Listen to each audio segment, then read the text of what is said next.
how to edit and change your social sharing on Bigcommerce, easy and quick. Hello guys, in today's video I'm gonna show you how to edit it and change it.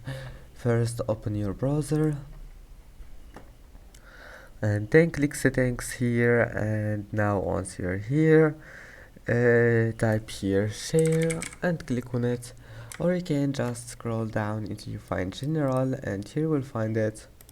Click on it, and now just that's it. Just you can turn off or on any social you want,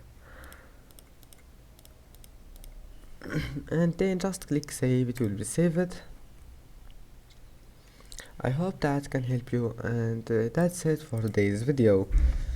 If you like this video, please don't forget to like and don't forget to subscribe, and thank you for watching this video until the end, and see you in the next video.